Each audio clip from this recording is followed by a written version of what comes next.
Hi everyone, my name is Charlie and today I have my August wrap up. We've had another change of location today because I'm currently looking after my sister's dog. Same house, we're just in the living room. If you can hear her, she's trying to tear the eyes out of a penguin. He's wearing a scarf. It's very nice. She clearly cannot deal with anything that is also black and white. Border collies, she will not like magpies, she will not like penguins. She will not like men in suits. The first book that I read in August was Days Without End by Sebastian Barry. This is a book that I've been looking forward to. It's a book that has been doing the rounds on BookTube for quite a while now, and I was expecting a lot more than what I received. This book follows two men who have fought in American wars, and they are in a relationship with one another that you're going to be moved around a lot during this video because Meg will keep walking into the tripod. Anyway, although their relationship isn't something they shy away from, it is something that they do keep hidden from the people that they work with. I just didn't get on with the book, really. I thought that it was okay, but I didn't think that it was doing anything groundbreaking or anything different. The tone, to me, was very stylistic of Western novels, which is fine. I did keep getting caught up every time the person would say would of instead of would have or would have, and that kept drawing me back away from the story. And I understand that the writer was going for this very colloquial style, but that's something that pulled me out of the story every time because I'm just that hypercritical. Also, I never really got a sense of character from this book. I understand that you could say that the character voice is the narratorial voice that is used because it is told from the perspective of one of these men. However, I had no idea why these men were in love with each other. I had no idea why they had taken to this young girl who they took on. And whilst I did find some very good pieces of prose in here, some very quotable parts, I didn't really enjoy it that much. And I was going to read this before I found out it was longlisted for the Booker, and just when it was longlisted it became one of those things that I wanted to read immediately, so I pushed it right to the front of my reading list. But I've read one Western novel this year, Lonesome Dove, and that did a lot of talking about humanity, and I understand there isn't the focus on a gay relationship in Lonesome Dove, although, you know, we never know what really went on between Gus and Cal all those years. There could have been some nights of loneliness. There could have been a Brokeback Mountain type of situation. I don't know. But really, not the biggest fan of this book, and will be redonating it to the charity shop when I'm next in. Next, we have Tin Man by Sarah Winman. This is one of those books that, again, a lot of people are talking about. I have read both of Sarah Winman's previous works. When God Was a Rabbit is a book that I gave 5 stars to. I didn't really care for A Year of Marvellous Ways because I thought that it got lost in its own writing. However, I did really thoroughly enjoy Tin Man, and I believe that it is the best of her books. Tin Man follows two boys, Alice and Michael, and follows their friendship and their subsequent relationship over a few years. The first part of this book is told from the perspective of Alice, and the second part is told from the perspective of Michael. Again, this is a book that I thoroughly enjoyed, and I understand why it's getting a lot of the praise that it's getting. However, I did feel like it was missing a middle. I felt like we were given the beginning and the end of a story, but there wasn't a middle there. I like that it's a short book. I like that you can read it in one sitting, and it is just this short dose of a love of these two characters, and you get an understanding of why these two characters brought together and do love each other, which I didn't find in Days Without End. And I really appreciate the prose, and I thought that the entire novel was beautiful. Personally, it's just a read thing. I wish that I'd had more time with these characters and got to spend more time with them, because I do think that they're very great characters. I thought the story was well crafted. I think it's definitely a book to go back and reread. I think it's a book that I read in one sitting, and I think a few people have said to do that because it is such a short book. It does work to read just in one sitting, and I think that it also does a really good thing of talking about human relationships, and by this I mean not just the relationship that Alice had with Michael, but relationships that are outside of love, and friendships, and how we feel towards our neighbours and our colleagues. And I think that that worked well, and I like that it showed differing attitudes towards sexuality over the years. I ended up being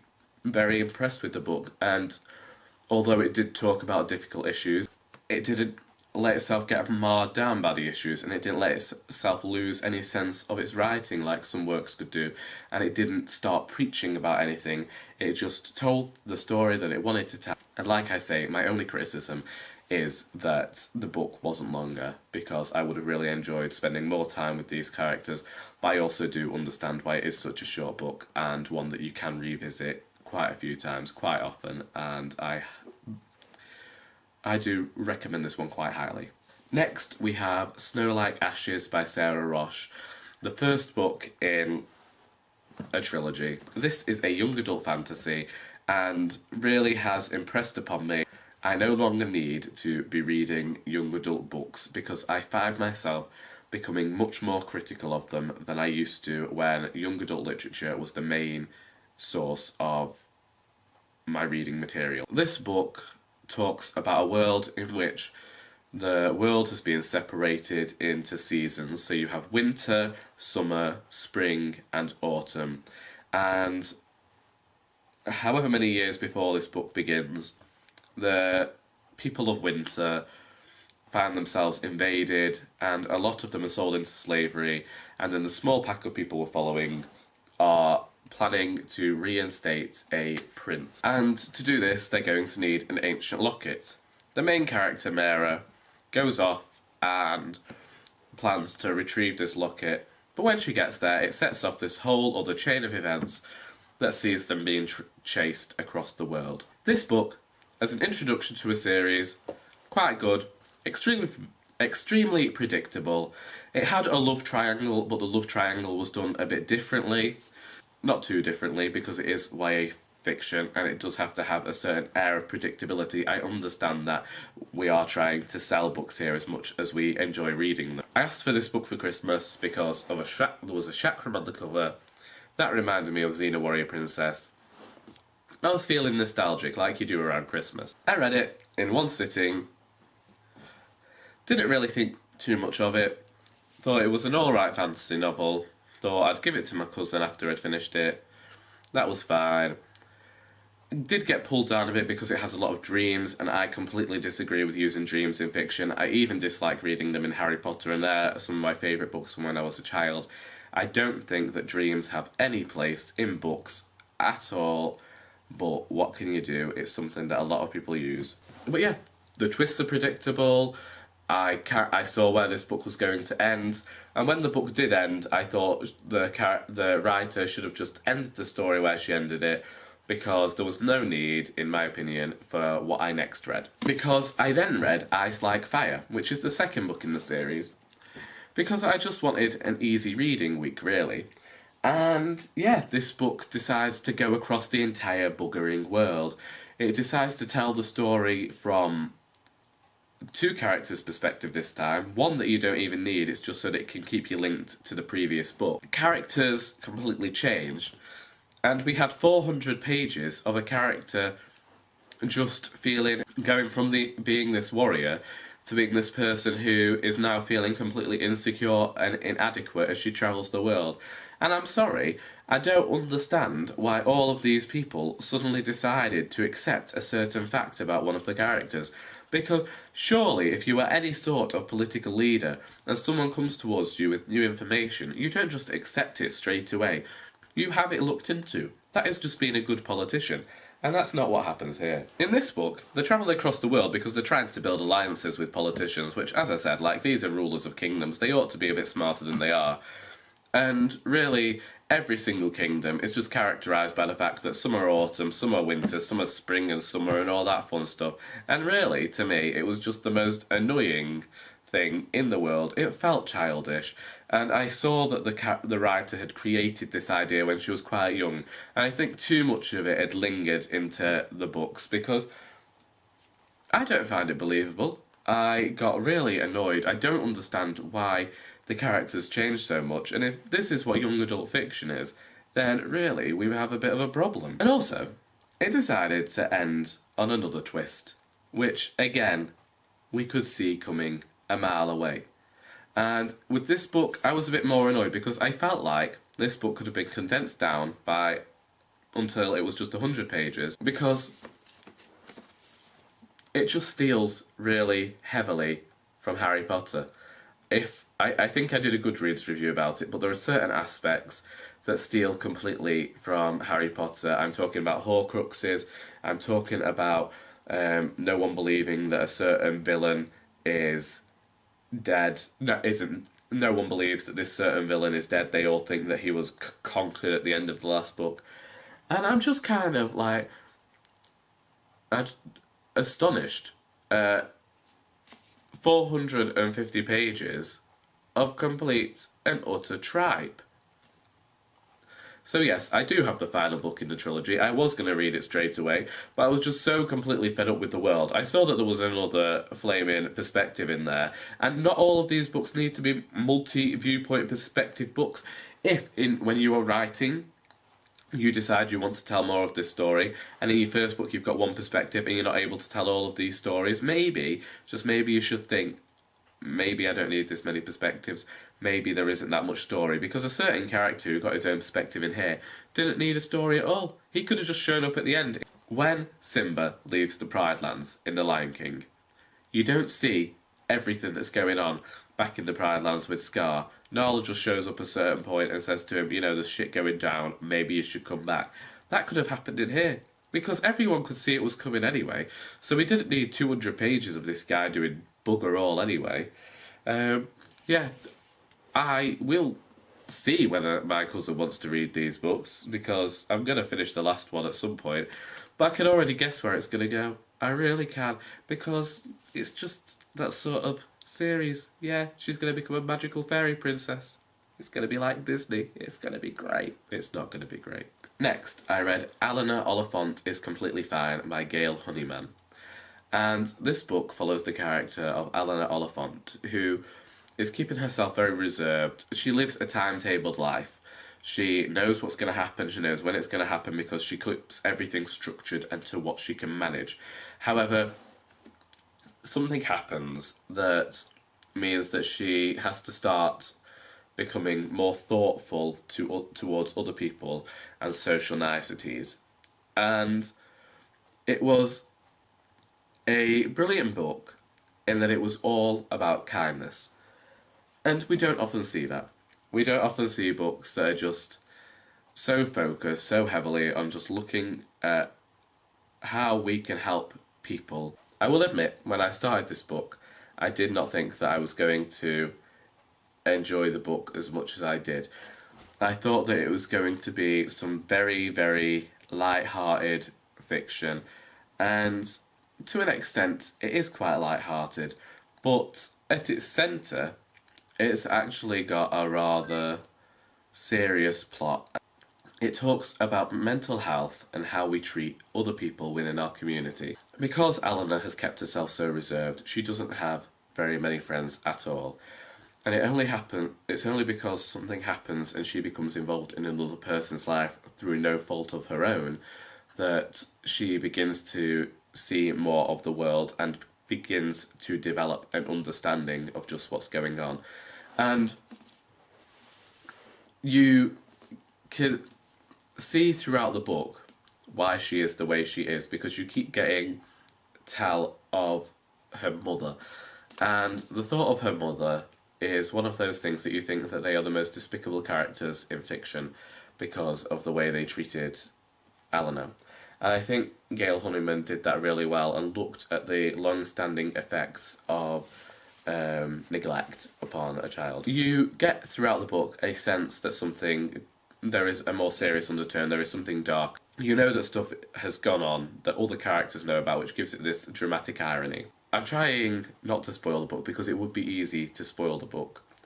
There is something that happens at the end that I question whether it was actually necessary. I think from the way it was told, you slowly get this sense that not all is right, and especially when you get towards the second part, you begin to realise just what Eleanor's struggle really is. But also, I did find myself kind of empathising with Eleanor a lot and understanding her struggles. I think Gail Honeyman does really hit the nail on the head with a lot of character traits with the people in this book, and I think she has observed the world very well and managed to capture it here for the story that she wanted to tell. Next, we had Lincoln in the Bardo by George Saunders.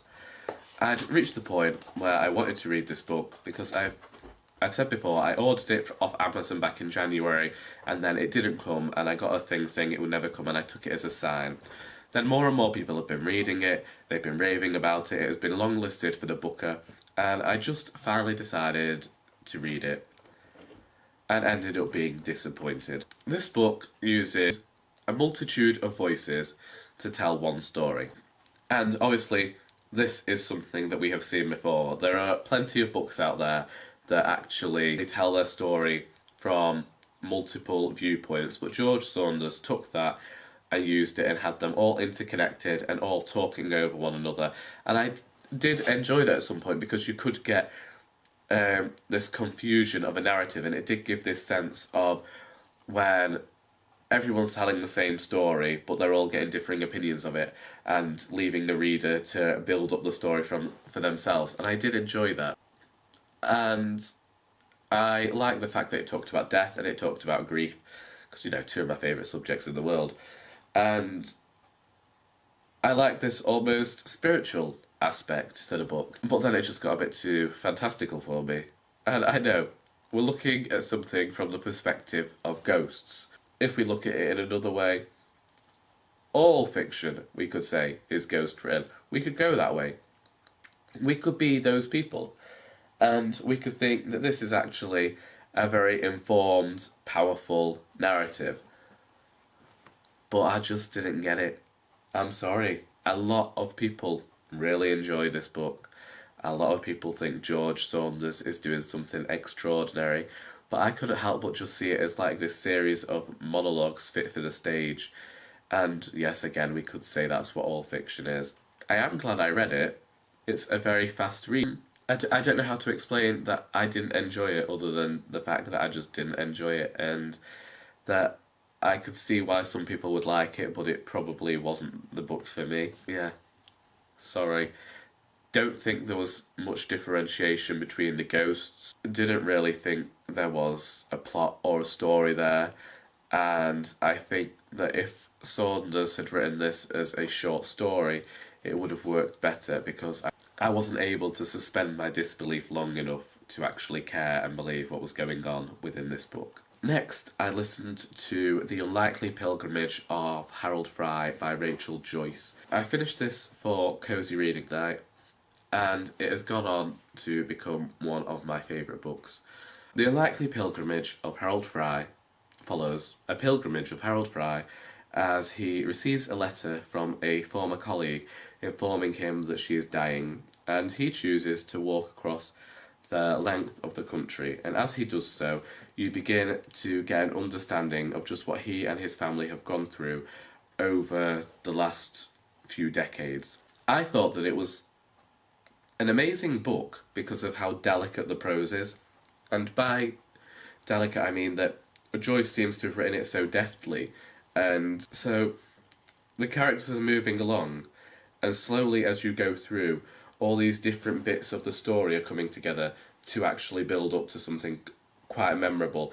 And throughout, because of Gail Honeyman's book, because of all these other books that I've read, I kind of knew where the story of Harold and this more serious, darker undertone were going, and the reason that he and his wife are no longer getting on. But you begin to realise that his pilgrimage isn't just because he wants to go and see his friend, and he believes that by walking to her, he is going to stop her cancer. Throughout the whole thing, you realise it is something more important, it is something more meaningful, it's something he feels like he has to do to absolve himself for all of the issues and the problems that have happened before. I thought that Harold was such a good character because you can't help but sympathise with him, but you can also see that he is flawed, and throughout his life he has made poor decisions, but Joyce does give you this reasoning and this understanding, and it just worked extremely well for me.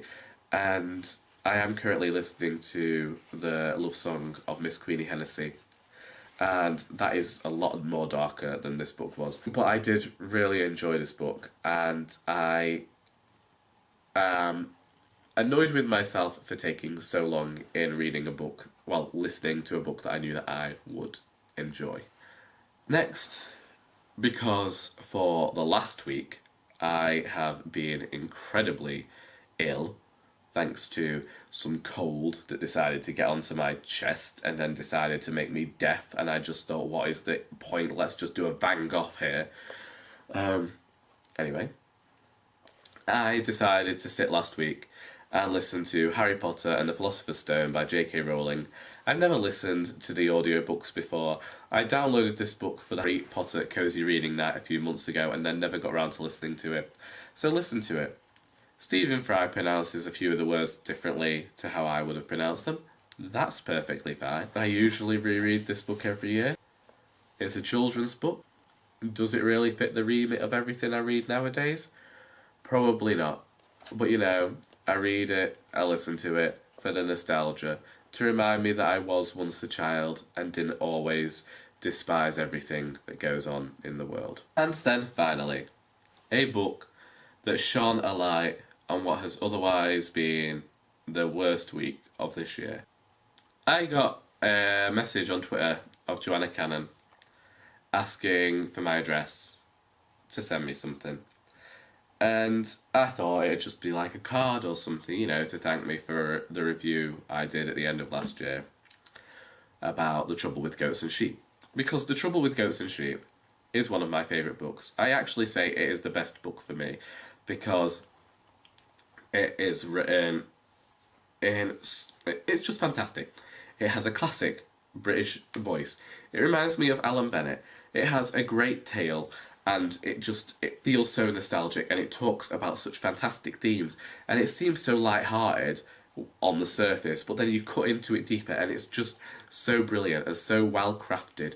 And I just really am astounded by Joanna Cannon's prose. She writes the kind of books that I wish that I could write. Anyway, it wasn't a thank you card. Well, it was. Nice little postcard that you will have seen doing the rounds, with a thank you on the back, but also it was the proof of 3 Things About Elsie, Joanna Cannon's new book that is coming out in January. I will be recording a full review of this book closer to the time. This book beats The Trouble with Goats and Sheep. This book is fantastic. It is superb. It is all of the synonyms. I spent a month reading The Trouble with Goats and Sheep last year. 1, because I didn't want it to finish, and 2, because I was also deep in writing Doris 2. I'm not currently writing that much. I was kind of just ill. I was dog sitting, so I was sat here, the dog was sat on my legs, and I just powered through this book in a day because I got it Tuesday lunchtime and I'd read it by about 5 o'clock on Wednesday. Florence is 84 years old and she's had a fall in her flat at the residential care home where she lives. And she is regaling you with the tale of what has happened to see her fallen. There, again, are more darker, serious undertones to this book. It talks about mortality, old age, goes back in time 60 years, and manages to capture that era perfectly well, in my opinion. And also talks about the mistrust that we have towards older people. I work for a charity for older people, so I felt incredibly sorry for the character of Elsie in this book, because as an older character, nobody believes what she's saying about the fact that this man has come back into her life from 60 years ago, even though he supposedly drowned. You get the sense that simply because she is older, these people and the people around her, the people who were supposed to support her, have written her off. And she isn't necessarily paranoid, but she has got this increasing worry that things are not going to go her way, and that this man who has reappeared has returned to do her some harm. Now, I really applaud Joanna Cannon for this book, because I found myself agreeing with the staff at the home, and I would begin to question Florence, and she is this perfect, unreliable narrator because you have no idea until right at the end whether certain characters are who she says they are and whether events are going the way she says they do. I think that this book is really great. I do think that it by far surpasses The Trouble with Goats and Sheep, and I am incredibly happy because it mentions Whitby. Now, many people might not know this, but since I turned 21, I have been to Whitby a few times, and I absolutely adore that place. It is one of my favourite places in the country, although to be fair I haven't been to that many, I can probably count them on one hand. I think that Joanna Cannon manages to capture characters very well. I think she goes into their psyches, she looks at what makes them tick, and she is able to craft a thriller. This book is incredibly moving, it is heartwarming, and I really look forward to more people going out and purchasing it when it comes out in January. And like I said, closer to the time, there will be a more thorough, in-depth review about it. But just know that I think that this is a great book and it should be on a lot of people's reading lists for next year. And them's the books. If you have read any of these books and would like to discuss them, please feel free to do so down in the comments. I hope you enjoyed this video, and until next time, that is all.